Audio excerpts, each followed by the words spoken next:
su amor y lealtad.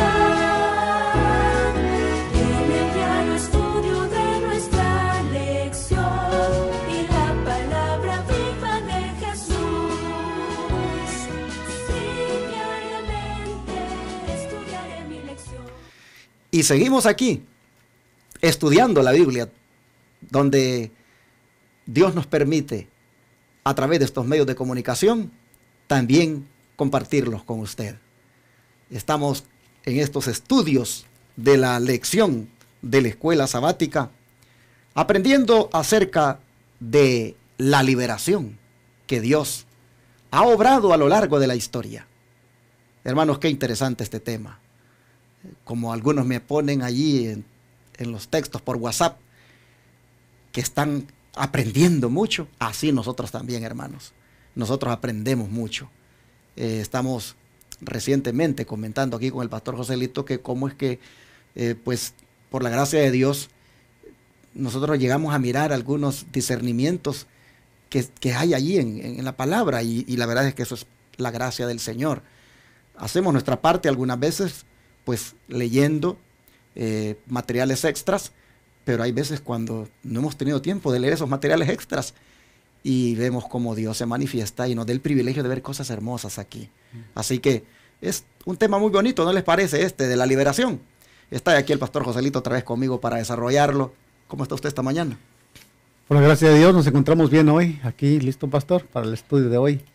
La verdad que yo he aprendido mucho esta lección. Vemos el amor de Dios para con su pueblo en Israel, cómo quería que el pueblo aprendiera lecciones a través de esa liberación.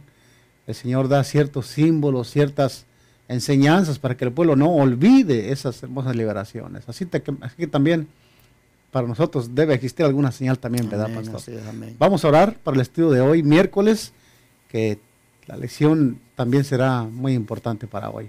Y gracias a todos nuestros hermanos por sintonizar estas lecciones, que sean de bendición también para ustedes. Vamos a orar. Buen Dios y Padre nuestro que está en los cielos, gracias le damos esta mañana, Señor, porque para este momento estamos aquí, para un momento, Señor, en que usted nos ha traído, escogido para abrir su palabra. Amén. Que el alimento de hoy, Señor, pueda ser para nosotros la vida. Así es. Y que también para nuestros hermanos puedan ser beneficiados también de esta bendición. Amén. Que la lección de hoy, Señor, que usted nos quiere enseñar, nos muestra a través del Espíritu Santo la enseñanza para nuestra vida práctica en cada momento de nuestra vida. Así es. Que no olvidemos nunca su amor, su misericordia, los momentos en los cuales hemos pasado y de aquellos que usted nos ha librado. No olvidemos, Señor, que estemos siempre agradecidos por las liberaciones que usted nos ha dado a través de nuestra vida. Así es. Bendiga a nuestros hermanos también.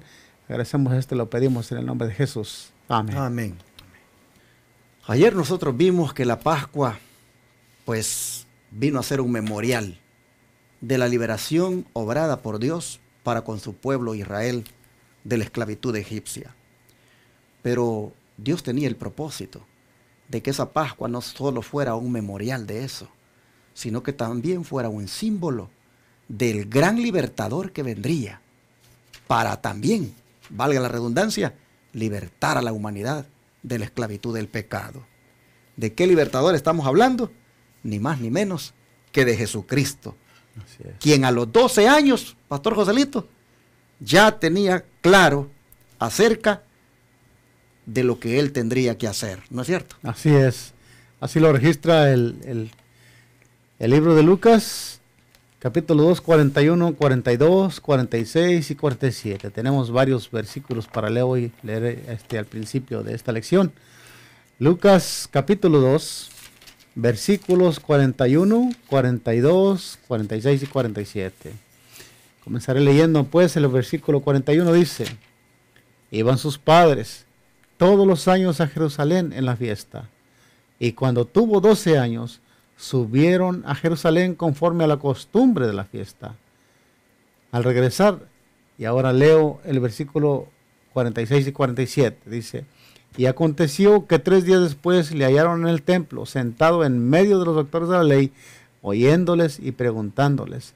Y todos los que le oían se maravillaban de su inteligencia y de sus respuestas.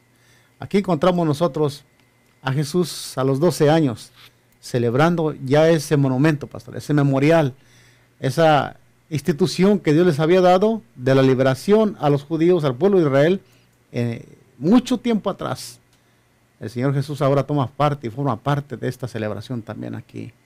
Qué hermoso, cómo vemos aquí ya el símbolo acercándose a la realidad. Y eso es lo que no debemos olvidar, que hoy está por cumplirse. Como usted mencionó, apuntaba a la liberación, pero apuntaba finalmente a la liberación del pecado. Cristo en la cruz de Calvario nos libertó de esa esclavitud. Qué hermoso, aquí vemos ya el tipo acercándose al símbolo, y el Señor Jesús aquí nos muestra la Escritura que a los 12 años, dice, subió con sus padres a celebrar la fiesta de la Pascua. ¿Por qué a los 12 años? Interesante que a los 3 años les ponían una vestimenta especial que tenía que ver con la identidad de ellos como hijos de Dios. A los 5 años ya tenían que aprender parte de la ley, pero a los 12 años ya debían ser partícipes de las celebraciones como esta de la Pascua. 12 años era lo que se consideraba adecuado para pasar de la niñez a la juventud. De manera que nosotros tenemos aquí a Jesús a sus 12 años como joven, ya, hermanos, entendiendo de qué se trata lo que él vino a hacer. Y digo esto porque cuando los padres lo hallan y le hacen el reclamo de que por qué les ha hecho eso, ¿qué contestó él? Él dijo, bueno, ¿por qué me buscáis? En los negocios de mi padre me conviene estar. Él tenía definido a los 12 años, hermanos, como joven, exacto, a qué había llegado él. Y por eso es que dice que pues se quedó para ver si estos grandes hombres, estos teólogos, estos rabinos, entendían realmente las profecías. No dice aquí la Biblia, pero se cree de que las pláticas o las preguntas y respuestas pues tenían que ver con asuntos proféticos y se quedaban maravillados. Algunos eruditos dicen de que estos preguntaban estos hombres a Jesús y se admiraban de las respuestas que les daba. Hermanos, nosotros encontramos que aquí está el libertador prometido. Aquí está el que la Pascua, con su Cordero Pascual, estaba prácticamente simbolizando. Aquí llegó el momento de que Jesús, nuestra Pascua, como dice la lección de hoy, ya, hermanos, comience a ver sobre lo que Él va a experimentar, sobre lo que Él va a hacer para liberarnos del yugo, del pecado. Según el don profético ese día cuando fue a la Pascua, ¿de qué se dio cuenta Él? Dice, de esta manera, dice, por primera vez el niño Jesús miraba el templo, veía a los sacerdotes de albos vestidos cumplir su solemne ministerio, contemplaba la sangrante víctima sobre el altar del sacrificio y juntamente con los adoradores se inclinaba en oración mientras que la nube del incienso ascendía delante de Dios. Presenciaba los impresionantes ritos del servicio pascual. Día tras día veía más claramente su significado. Todo acto parecía ligado con su propia vida. Se despertaban nuevos impulsos en él. Silencioso y absorto, parecía estar estudiando un gran problema. El misterio de su misión se estaba revelando al Salvador. Aquí el Señor Jesús se daba cuenta del significado realmente de lo que significaba este rito tan especial. Y veía, pues, presenciaba esos impresionantes ritos. Dice aquí que dice, cada día que se sacrificaba el cordero, él venía sintiendo que eso venía hablando de él mismo, ¿no?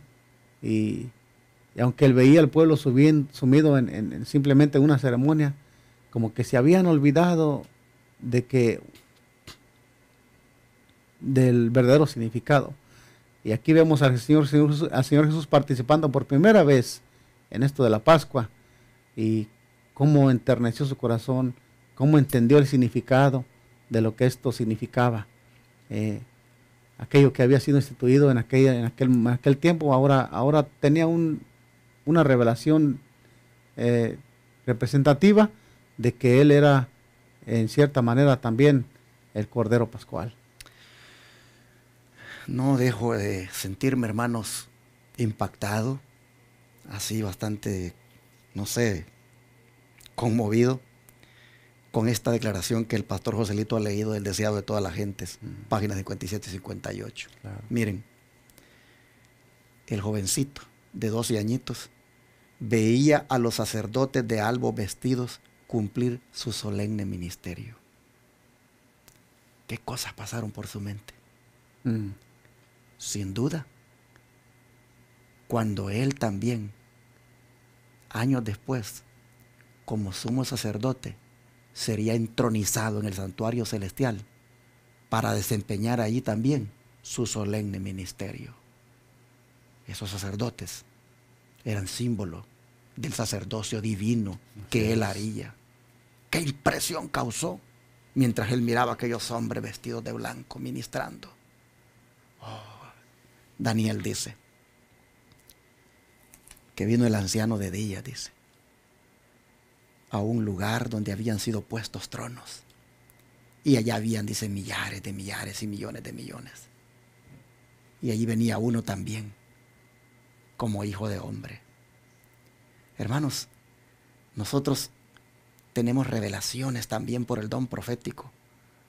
Cuando él fue entronizado en el cielo y Juan lo vio vestido de blanco, de lino fino, dice, resplandeciente. Lo vio como somos sacerdotes, hermanos, en el cielo, en el santuario. De manera que cuando él miraba a estos sacerdotes que oficiaban con esa forma solemne, él decía, esto mismo es lo que yo haré por la raza humana en unos años. Interesante, también dice, contemplaba la sangrante víctima sobre el altar del sacrificio. Esto no crean ustedes que era fácil. Yo no sé, Joselito, imagínese usted teniendo 12 años y sabiendo su misión, y mire esa inocente víctima sangrando allí, y pensar que usted es el que va a derramar esa sangre más después. No creo yo que sea una cosa tan fácil de No, la verdad manejar. Que es un momento para el Señor Jesús aquí, y luego a esa edad, ¿no? Sí. Yo, bueno, contábamos, yo recuerdo esto esto de los animales. En aquel tiempo, y lo digo con vergüenza, ¿no? Cuando nosotros los matábamos para comérnoslos, yo me daba mucha lástima que esos animalitos, pues, sufrieran para comer de nosotros. Y yo veo aquí al Señor Jesús también, como lo describe la sierva del Señor, contemplaba la sangrante víctima sobre el altar de sacrificio. La víctima significa algo que no era culpable de merecer eso, pero eso sin en cambio aquí muestra que eso impactó al Señor Jesucristo en su niñez a esta edad. Y ojalá que los jóvenes de esa edad fueran impactados de esa manera, pastor, en algo similar. Exacto. Es un mensaje para muchos de nosotros. Como esto, el Señor, todos esos ritos, esas ceremonias, esas reuniones que el pueblo llevaba a cabo, Él tomaba significado de eso. Así también debe ser nosotros. Nosotros, por lo menos cuando nosotros, en lo personal, a mí me impacta mucho las ceremonias de Santa Cena que hacemos. Me conmueve recordar esos momentos cuando el Señor derramó la sangre por nosotros. Me conmueve el pan, el vino, que es símbolo de esa liberación que el Señor hizo por nosotros. Y así debería impactar nosotros también en este tiempo. Pues estas enseñanzas, o las ceremonias, o las reuniones que se hacen en el santuario. Así como el Señor impactaba aquí, dice que dice que se inclinaba en adoración juntamente con los adoradores. Estaba incluido en el culto, estaba allí el Señor Jesús participando de esto a esa tierna edad. una inocencia aquí de un hijo de Dios, un ejemplo para todo joven, para todo adulto, para toda persona, como el corazón tierno del Señor Jesús miraba estas ceremonias tan especiales que significaban pues nada menos que Él mismo. Sí, porque Dice que veía claramente, dice, su significado de todo aquello, y todo acto le parecía ligado con su propia vida. Exacto. Sí. Entonces se despertaban nuevos impulsos en él. Silencioso, dice, y absorto, parecía estar estudiando un gran problema. ¿Cuál es el problema, hermanos? Que no entendían realmente el significado de la Pascua los que servían en ese momento. Viendo esto, pastor, ahora entiendo Lucas, cuando se relata ahí que después de que se terminó la fiesta, él se quedó allí y me imagino que les preguntaba a los sacerdotes, ¿realmente entienden esto? Esto es esto, es aquello, y se quedaban maravillados de lo que él les decía, porque recuerde que ellos, ya el pueblo se había regresado y los padres se regresaron de por allá, 3 días de camino a regresar a buscarlo, y lo encontraron en estos negocios de su padre. Amén, amén. Bueno, hermanos, qué interesante esto. Él dice, parecía estar estudiando un gran problema y el misterio de su misión se estaba revelando a él. Así nosotros vemos que nuestro libertador, desde muy jovencito, desde los 12 años, él tuvo bien claro cuál era su misión, en qué consistía, fue impresionado con aquellos sacrificios, con aquella celebración de la Pascua, acerca de lo que él tendría que hacer. Bueno, para tener un poco más concreto lo que estamos diciendo, veamos cómo el apóstol Pablo nos enseña la vinculación que hubo entre el sacrificio de Jesús, que hizo por nosotros, y la Pascua, que se celebraba en aquellos tiempos. ¿Cuál era esa vinculación, Joselito? Primera de Corintios, capítulo 5, versículo 7. El apóstol Pablo vincula esa ceremonia con el Señor Jesucristo cuando dice: limpiaos pues de la vieja levadura, para que seáis nueva masa, sin levadura como sois, porque nuestra Pascua, que es Cristo, ya fue sacrificada por nosotros. Aquí encontramos nosotros cómo el apóstol Pablo hace esa comparación de la celebración de la Pascua y pone a Cristo como nuestra Pascua, o sea, representante del Cordero Pascual. Cristo era el Cordero Pascual que fue sacrificado por nosotros para poder gozar de esa liberación. Pero note algo importante, nos dice, limpiaos pues de la vieja levadura. O sea, debemos ser hoy nueva masa. Esa masa sin levadura, como mencionaba usted el día de ayer, parece, pastor. Sí. Sin la levadura que representa el pecado. Porque de otra manera, ese Cordero Pascual que es sacrificado por nosotros no tiene significado. Aquí también, pues, qué bueno que el apóstol Pablo nos enseña una enseñanza. Dice, porque Cristo nuestra Pascua ya fue sacrificada por nosotros. Ahí está el vínculo. Sí. Ahí está el apóstol Pablo, hermano, vinculando la muerte de Cristo con la Pascua. Con la Pascua. Pero esto ya proféticamente Isaías también lo había dicho, ¿no? Claro, Isaías 53, versículo 7. Isaías 53. El versículo 7 dice de esta manera. Dice, angustiado él y afligido, no abrió su boca. Como cordero fue llevado al matadero y como oveja delante de sus trasquiladores se enmudeció y no abrió su boca. Aquí tenemos al profeta Isaías ya profetizando la muerte del cordero, cómo iba a ser sacrificado por nosotros como un cordero pascual que no mostraba resistencia a estos sacrificios. Cristo se vincula con el cordero también, el cordero que fue sacrificado, como dijo Pablo, por nosotros. ¿Y será que Juan el Bautista había llegado a entender estas profecías también de Isaías para que se las aplicara a Jesucristo? Miren, nada más que importante, ¿verdad? En el Evangelio de Juan, capítulo 1, versículo 29, menciona Juan el Bautista esas palabras tan bonitas, tan impresionantes. Y Juan 1:29 dice: al día siguiente vio Juan a Jesús que venía a él y dijo: he aquí el Cordero de Dios que quita el pecado del mundo. Claramente vemos aquí al profeta, a Juan el Bautista, vinculando también a Cristo como el Cordero que iba a ser sacrificado. ¿Para qué? Para quitar el pecado del mundo, para librarnos de la esclavitud del pecado. Yo parece que hice un comentario, no sé qué día de estos, de las lecciones que tuvimos, pero quiero volverlo a traer a colación. Y es que, Joselito, imagínese usted, pastor Joselito, imagínese que nosotros hubiéramos estado aquel día allí, cuando Juan dice: he aquí el Cordero de Dios que quita el pecado del mundo. Y nosotros dos, que hemos estado acostumbrados a mirar que un animal inocente, sin tacha, perfecto, un carácter, bueno, es decir, que estamos acostumbrados a ver un animalito que todo el tiempo es el que muere en lugar del hombre. Y de repente oímos a Juan, a nuestro maestro, que dice: he aquí el Cordero de Dios que quita el pecado del mundo, y lo señala a él.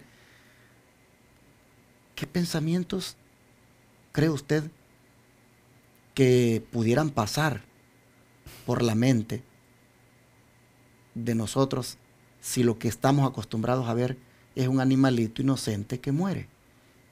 Y cuando Juan habla así, ¿qué podemos pensar acerca de ese que Juan dice que es el Cordero?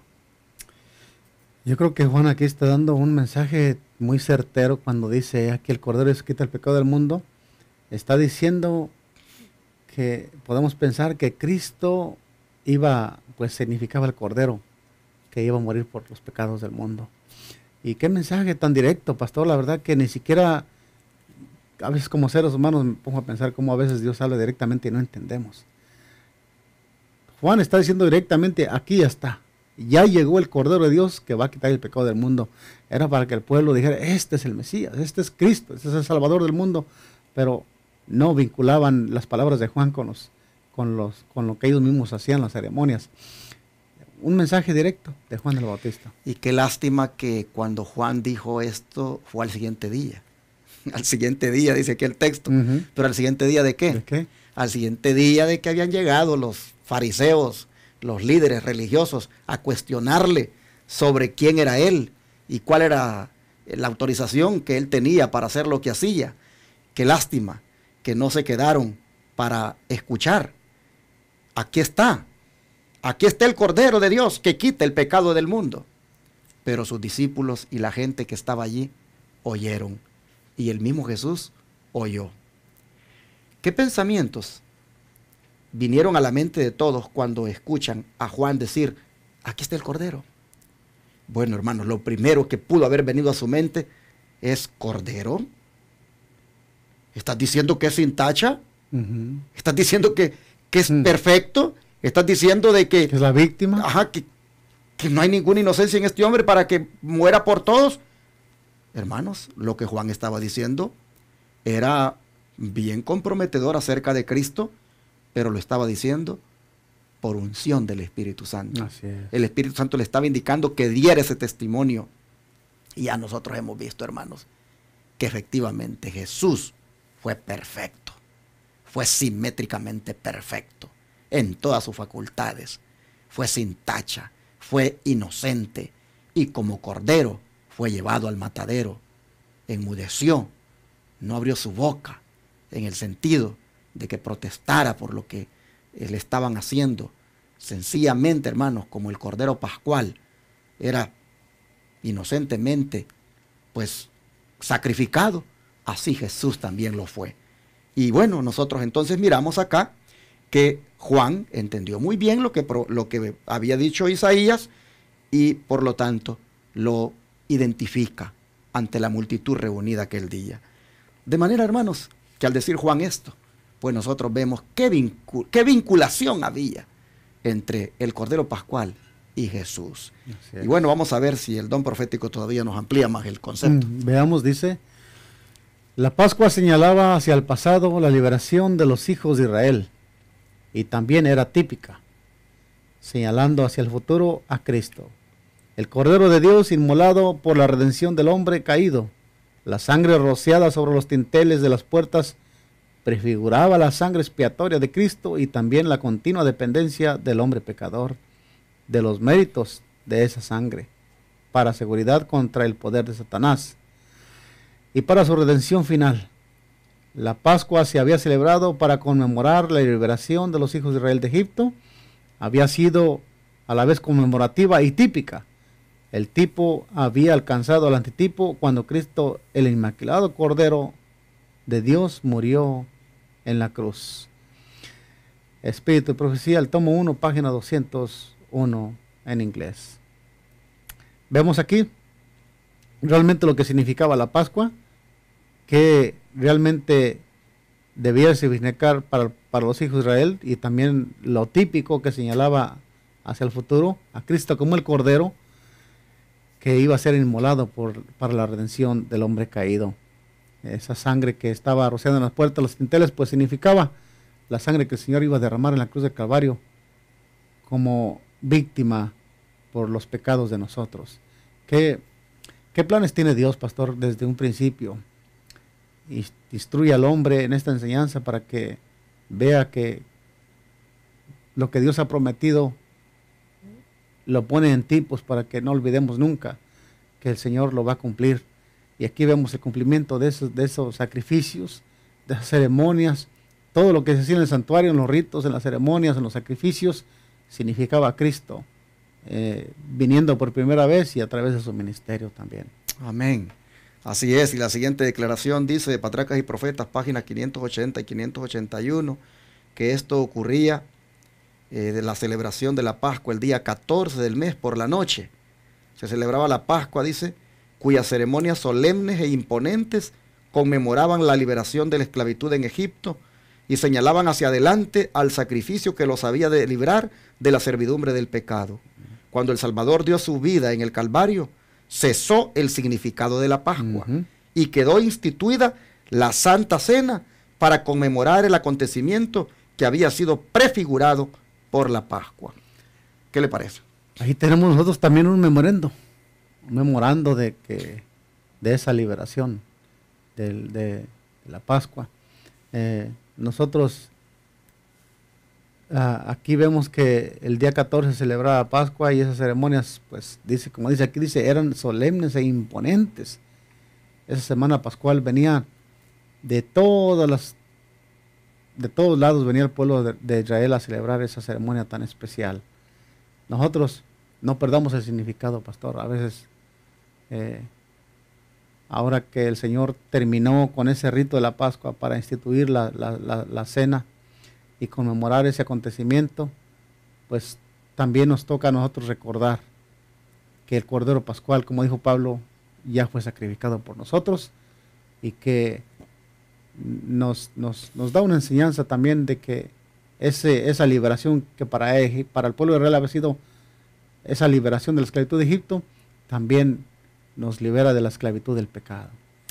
Interesante porque fue instituida, dice, en su lugar, la Santa Cena, para conmemorar los acontecimientos que habían sido prefigurados por la Pascua.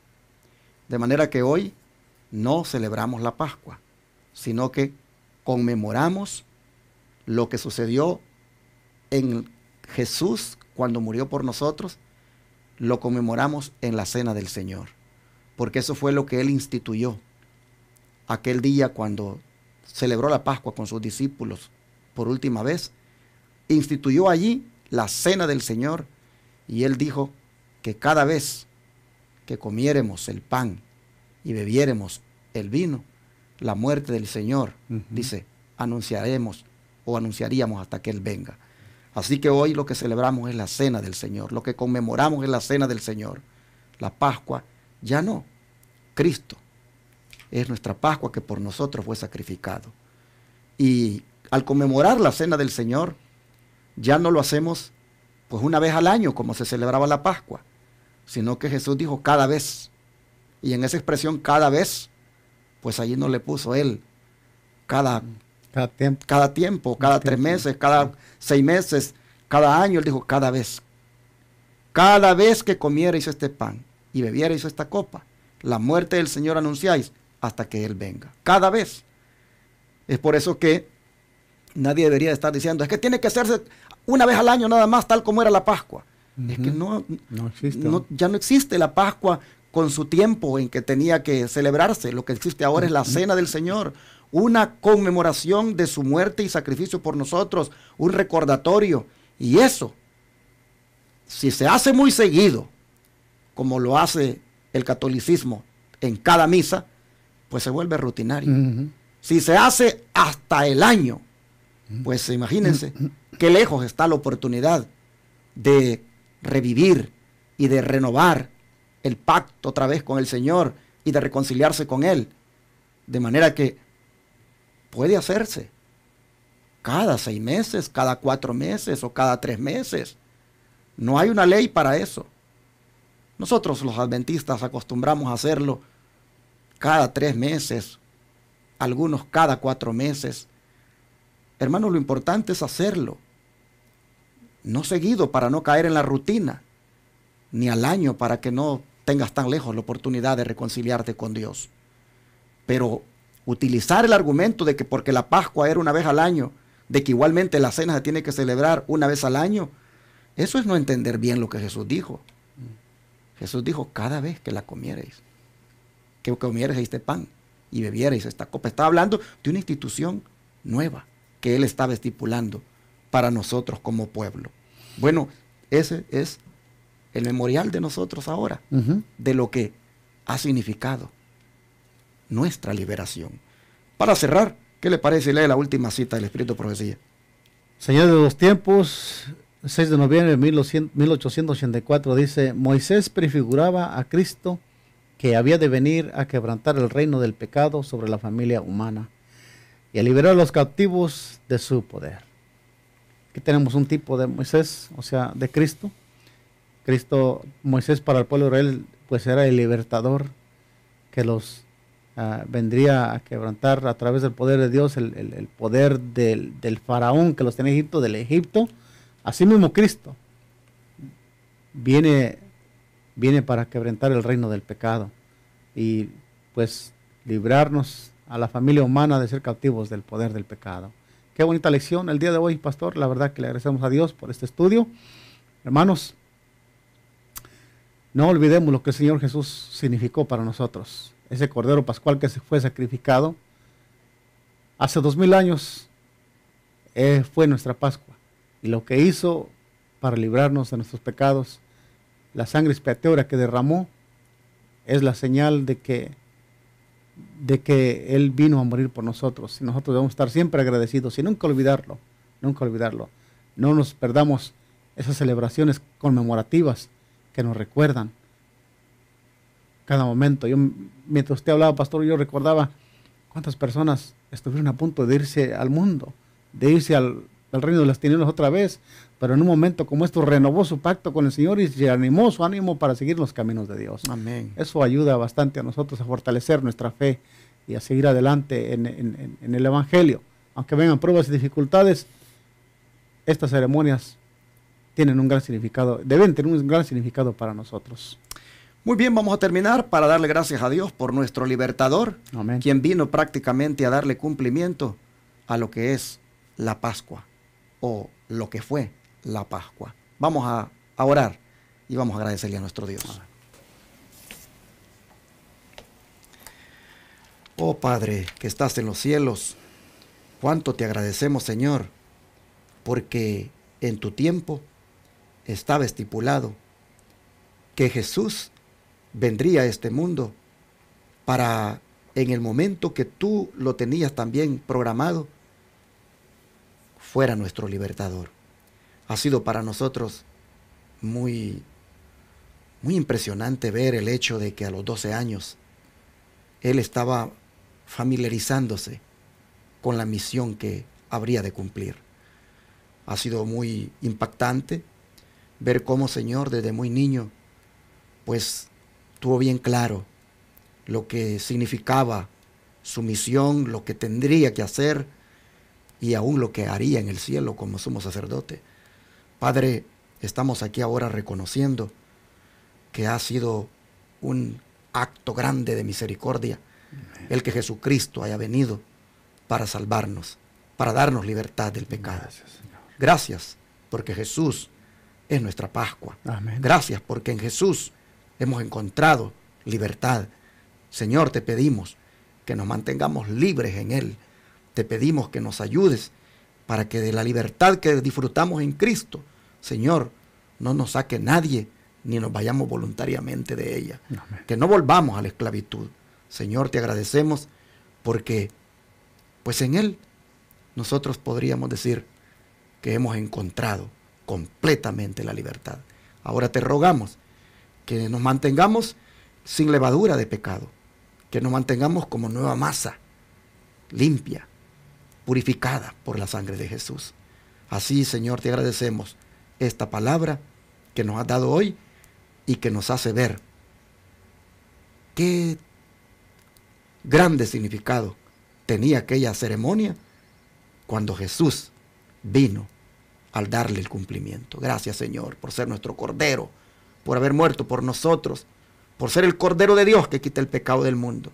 Gracias, Señor, porque siendo inocente, tú moriste por nosotros. Amén. Te agradecemos, Padre, en el nombre de Jesús. Amén. Amén. Todo fiel discípulo del buen Jesús demostrará su amor y lealtad en el diario estudio de nuestra lección y la palabra viva de Jesús. Sí, diariamente estudiaré mi lección.